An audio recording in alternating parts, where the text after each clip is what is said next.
Good morning, all of you students. मैं Anurag Kumar, assistant professor, Chanakya college of education Bettiah. विषय पर्यावरण अध्ययन का शिक्षण शास्त्र। Subject code F10, DLED first year, unit 4। Topic है सतत एवं व्यापक मूल्यांकन की प्रक्रिया। सतत एवं व्यापक मूल्यांकन की प्रक्रिया। आखिर सतत एवं व्यापक मूल्यांकन की प्रक्रिया क्या है, तो इसके बारे में हम लोग जानेंगे। सतत मूल्यांकन और व्यापक मूल्यांकन दोनों आखिर है क्या, इसके प्रोसेस यानी प्रक्रिया है क्या। तो सतत मूल्यांकन क्या है? सतत मूल्यांकन निरंतर चलने वाली प्रक्रिया है। यह शिक्षण के क्षेत्र में एक हमेशा चलती रहती है, निरंतर चलती रहती है।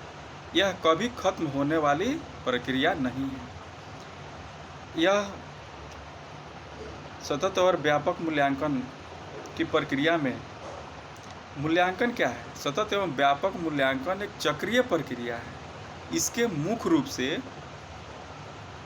3 बिंदु हैं, यानी 3 चरण हैं। तो मुख्य रूप से 3 है।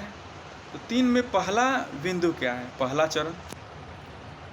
तो पहला चरण में है कि विभिन्न स्रोत और विधियों द्वारा सूचना को प्रमाण जुटाना।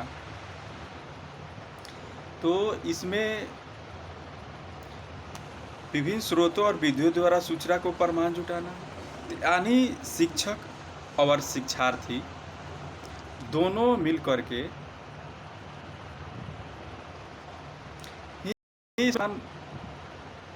कहीं कहीं से सूचना, जैसे समाचार के द्वारा, टेलीविज़न के द्वारा, या किसी व्यक्ति विशेष के द्वारा, या किसी शिक्षक के द्वारा, अनेक जगहों से सूचना मिलती है।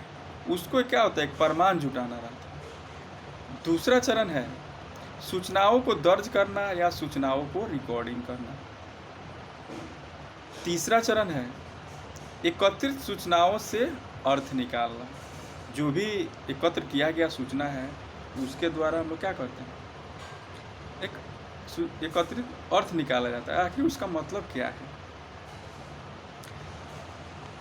तो पहला चरण में विभिन्न स्रोत और विधियों द्वारा सूचना को प्रमाण जुटाया जा रहा है।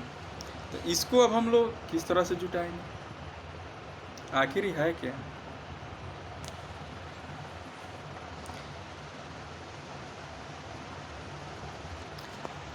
यह सभी जानते हैं, पहला चरण जो है, यह सभी जानते हैं कि बच्चे अपनी शैली में ही सीखते हैं। यानी हर किसी का सीखने का शैली अलग अलग होता है। वह बालक क्या है? अपने सुविधा अनुसार, अपने अनुसार वह किसी न किसी शैली के द्वारा ही सीखते हैं। तो वह सीखने की तरीका अलग अलग होता है हर किसी का। सिर्फ विद्यालय में नहीं सीखते, वह बच्चे आकलन भी करते हैं, समय समय पर वो ध्यान भी देते हैं। पहला तरह तरह के स्रोतों की जानकारी भी एकत्र करते हैं। दूसरे तरह की गतिविधियाँ यानी क्रिया भी करते हैं। अनुभव और अधिगम, अधिगम का मतलब तो लर्निंग, सीखना से जुड़े बच्चे क्या वास्तव में सीख रहे हैं, या इसे समझने के लिए आकलन की बहुत ही विधियों का इस्तेमाल करना पड़ता है। सूचनाओं के स्रोत, यानी उसके स्रोत क्या क्या है सूचना के? अध्यापक सूचना का स्रोत होता है। यह बच्चों को सीखने का आकलन भी करता है तथा अपनी आकलन प्रक्रिया में सूचना प्राप्त करने के लिए माता पिता, अभिभावक, बच्चे, मित्र, सहपाठी, दूसरे अध्यापक तथा समुदाय के लोग सहायता प्राप्त करते हैं। तो इस पहला चरण में जो सूचना प्राप्त हो रही है, तो उसमें क्या है? शिक्षक, अभिभावक सब उसमें सहयोग करते हैं। मीडिया वाले, दूरदर्शन के माध्यम से, किसी न किसी माध्यम से हमें सूचना मिलती ही रहती है, तो उसके में सब लोग सहयोग करते हैं। दूसरा चरण में है सूचनाओं को दर्ज करना यानी रिकॉर्ड करना। तो इसमें जब हम सूचना कहीं से आती है तो उसे क्या करते हैं, हम लोग इकट्ठा करते हैं। अध्यापक सूचनाओं की रिकॉर्डिंग दर्ज में रिपोर्ट कार्ड का उपयोग करता है। रिकॉर्डिंग में बच्चे से जुड़ी हर सूचनाओं का लिखित प्रमाण देता है तथा उसकी संपूर्ण जानकारी भी रखती है और बच्चों से संबंधित सभी सूचनाएं दर्ज कर ली जाती हैं। इसमें जो सूचना तो अनेक क्षेत्र से हमें मिलती है, अनेक जगहों से प्राप्त होती है, अनेक माध्यम से प्राप्त होती है, बच्चों से भी मिलती है, शिक्षक के द्वारा भी मिलती है। तो इसमें सूचना को क्या किया जाता है, जहाँ से मिलती है उसको हम लोग रिकॉर्ड करते चलते हैं और उससे ध्यान भी रखते हैं, याद भी रखते हैं, हाँ ये सूचना हमें मिली है। तब उसको हम लोग रिकॉर्डिंग करके इकट्ठा कर लेते हैं। तब तीसरे चरण में एकत्रित सूचनाओं से अर्थ निकाला जाता है। जो भी हम लोग एकत्र किए हैं उससे एक निष्कर्ष निकालेंगे कि आखिर ये सूचना है क्या, इसमें अर्थ क्या क्या निकल रहे हैं, इसके लिए हम लोग जानकारी लेंगे। तो एक बार सूचना दर्ज होने के बाद तीसरा महत्वपूर्ण चरण मदद से एक समझ बन जाता है, पाना कि क्या सूचनाएं इकट्ठी की गई है और बच्चे महत्वपूर्ण चरण है। उपलब्ध साक्ष्यों की एक मदद से समझ बन जाता है जिसकी सूचनाएं इकट्ठी की गई है और बच्चों के सीखने तथा प्रगति के बारे में निष्कर्ष निकालना ही कि बच्चे की प्रगति कैसी है, मतलब किस आधार पर उस बच्चा को प्रोसेस हो रही है, प्रगति हो रही है, और बच्चों की मदद के लिए क्या क्या किया जाना चाहिए। बच्चों को सहयोग के लिए तो कुछ करना पड़ता है, यह समझने के लिए रिकॉर्ड बहुत ही ज़रूरी है। इसके लिए ज़रूरी है बच्चे के संबंध में दर्ज किए गए रिकॉर्ड का नियमित रूप से विश्लेषण किया जाए, समीक्षा भी किया जाए, साथ ही सूचनाओं को प्राप्ति संबंधित प्रक्रिया दी जाए। ये सभी प्रक्रियाएं शिक्षा को बहुत मदद करेगी। यानी जब भी हम लोग पहले तो सूचना हमें अनेक माध्यमों से मिली, उसके बाद हम लोग क्या किए, दूसरे चरण में सूचना को रिकॉर्ड किए, तीसरे चरण में हम लोग क्या कर रहे हैं, उसका अर्थ निकाल रहे हैं कि आखिर जो सूचना हम रिकॉर्ड कर रहे हैं उसके द्वारा हमें क्या क्या मतलब मिल सकती है, बच्चों को किस प्रकार से सहयोग किया जा सकता है। तो इस तरह से हमें सूचनाएं मिली और उसका अर्थ भी निकाला गया, उसे याद भी रखा गया और शिक्षक बहुत ही इसमें सहयोग और मदद भी करते हैं। अब तो सूचना के प्रक्रिया में हम लोग जान लिए 3 चरण होते हैं। पहला चरण है सूचना को एकत्र करना, सूचना को प्राप्त करना, सूचना को एकत्र करना और सूचना का अर्थ निकालना। ठीक है, रिकॉर्डिंग करके भी रखना उसे। अब हम लोग सूचना के प्रक्रिया तो जान लिए, अब हम लोग सूचना के सतत एवं व्यापक मूल्यांकन के प्रकार भी जानेंगे। तो यानी सतत एवं व्यापक मूल्यांकन के प्रकार में तो सतत एवं व्यापक मूल्यांकन के प्रक्रिया जान लिए, 3 प्रोसेस से गुजरे हैं। अब हम लोग सतत एवं व्यापक मूल्यांकन के प्रकार के बारे में अध्ययन करेंगे। तो इसके प्रकार में क्या है सतत एवं व्यापक मूल्यांकन। तो सतत एवं व्यापक मूल्यांकन के मुख्य रूप से 2 प्रकार होती है। 2 प्रकार कौन कौन से हैं? पहला है आंतरिक मूल्यांकन, दूसरा है बाह्य मूल्यांकन। तो सतत एवं व्यापक मूल्यांकन के मुख्य रूप से 2 प्रकार होते हैं। आंतरिक मूल्यांकन पहला, दूसरा में है बाह्य मूल्यांकन। तो अब आंतरिक मूल्यांकन क्या है इसके बारे में हम लोग जान लें।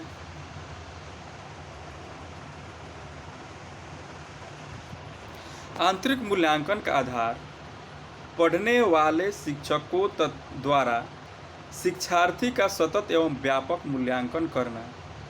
इसमें छात्रों की शैक्षिक विकास का मूल्यांकन अध्यापन कर रहे शिक्षकों द्वारा सत्र के समय लगातार थोड़े थोड़े अंतराल में किया जाता है, जिससे अध्यापक को छात्रों की कमियां, सफलता तथा विशिष्ट गुणों की जानकारी समय समय पर मिलती रहती है। अध्यापक द्वारा उनकी कमियों को दूर कर छात्रों की शैक्षिक प्रगति के प्रयास में सहायता मिलती है। यानी वर्ष में आंतरिक मूल्यांकन वह है जो वर्ष में एक सेमेस्टर बांट करके बच्चों का एग्ज़ाम के द्वारा या सेमेस्टर द्वारा एग्ज़ाम लेकर के उसको विशिष्ट गुणों को जाना जाता है। उसमें क्या गुण क्या दोष है उसको एक शिक्षक के द्वारा दूर किया जाता है, जिसमें क्या है बच्चों को आकलन मूल्यांकन करने में शिक्षक को आसानी मिलती है। आंतरिक मूल्यांकन में वर्ष में छात्रों का अवलोकन करना, साक्षात्कार, मनोवैज्ञानिक उपकरणों के साथ औपचारिक परीक्षाएं भी ली जाती है। यह मूल्यांकन छात्रों के निष्पत्ति व्यक्तित्व में सुधार लाता है तथा उसके द्वारा उपचारात्मक शिक्षण परामर्श एवं निर्देशन द्वारा शिक्षण अधिगम प्रक्रिया किया जाता है तथा छात्र की प्रगति का आकलन भी किया जाता है। यानी छात्र साल में यानी वर्ष में क्या किए, क्या पढ़ाई किए, क्या वो कोर्स किए, क्या क्रिया किए, उसके बारे में इसके द्वारा जानकारी मिल जाती है। वह उसे आसानी से बच्चों का आकलन किया जा सकता है। अब है आंतरिक मूल्यांकन तो समझ लिए, अब है बाह्य मूल्यांकन। तो बाह्य मूल्यांकन छात्रों की संप्राप्ति का आकलन करने के लिए विभिन्न प्रकार की विधियां जैसे मौखिक, लिखित, प्रयोगात्मक परीक्षाओं का उपयोग किया जाता है,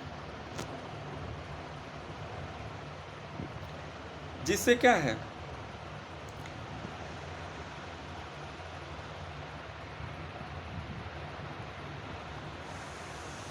जिसके द्वारा जैसे मौखिक परीक्षा हो रही है या लिखित हो रही है या उसकी प्रायोगिक परीक्षा हो रही है, उसमें बच्चों को मुख्य रूप से जांच कर लिया जाता है कि बच्चा का कितना अंक आया, क्या आया, कैसा है, इस सब का क्या है। यह शिक्षक उसे अनुभव के द्वारा या जांच परीक्षा के द्वारा उसके बारे में विस्तार से जान सकता है। यह मूल्यांकन प्रश्न पत्रों के माध्यम से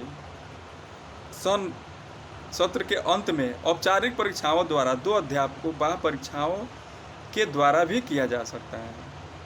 बाह्य मूल्यांकन छात्रों के कक्षानुपति करने, प्रमाण पत्र देने, रोजगार चयन करने एवं उच्च स्तरीय पाठ्यक्रम में प्रवेश करने के लिए भी किया जाता है। इस प्रकार सतत एवं व्यापक मूल्यांकन के दोनों प्रकार आंतरिक एवं बाह्य मूल्यांकन के द्वारा विद्यार्थी के प्रत्येक पक्ष का मूल्यांकन करके उसकी कमियों तथा कुशलताओं का पता लगाकर उसकी कमियों को दूर करते हुए उसकी शैक्षिक प्रगति के प्रयास में सहायक होता है। यानी आंतरिक तथा बाह्य मूल्यांकन दोनों करके ही बालक के अच्छाई माने उसकी कमी क्या है, उसका फ़ायदा क्या क्या हुआ, उसको एक शिक्षक के दिशा निर्देश में ही दूर किया जाता है, जिससे बालक के कमी को आसानी से दूर करने में एक शिक्षक को सहायता मिलती है, जिसके द्वारा वह शिक्षक अनेक क्रियाओं के द्वारा यानी गतिविधियों के द्वारा बालक के बारे में जानने का वह पता लगाता है। और जैसे कक्ष में जो कमियां रहती है उसे शिक्षक उस बालक को दूर करने का प्रयास करता है। तो सतत एवं व्यापक मूल्यांकन के प्रकार जाने हम लोग। इसके प्रकार मुख्य रूप से 2 है, आंतरिक मूल्यांकन, बाह्य मूल्यांकन। तो आंतरिक मूल्यांकन तो हम लोग कक्षा के अंदर कर लिए, जो जिसे सेमेस्टर के द्वारा ग्रुप बांट करके भी किया जा सकता है, या शिक्षक कक्षा में अपने अनुभव के द्वारा प्रश्नोत्तर विधि के द्वारा या प्रश्न पूछ करके वार्तालाप करके भी उसके बारे में वह जान जाता है कि कौन से बालक तरह से है, उसकी क्या है। जिस बालक की जो कमी होती है उसको अलग कक्षा व्यवस्था भी करके शिक्षक उसको सहयोग करता है। वहीं बाह्य मूल्यांकन भी उसके लिए औपचारिक परीक्षाओं के द्वारा या बाह्य मूल्यांकन छात्रों की कक्षानुपति करने, प्रमाण पत्र देने करके चयन उच्च स्तरीय पाठ्यक्रम में प्रवेश करने के लिए भी किया जाता है। जो सतत एवं व्यापक मूल्यांकन दोनों प्रकार के आंतरिक एवं बाह्य मूल्यांकन विद्यार्थियों के लिए क्या है, कमियों को दूर करने का एक बहुत बड़ी सफल और आसान तरीका है, जिससे बालक अपने लक्ष्यों को शिक्षक के दिशा निर्देश में वह प्राप्त करता है। तो आज हम लोग सतत एवं व्यापक मूल्यांकन के प्रक्रिया पढ़े, सतत एवं व्यापक मूल्यांकन के प्रकार भी पढ़े।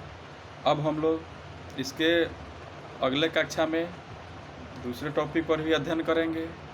आज इतना ही रहने दिया जाए और इसके लिए धन्यवाद।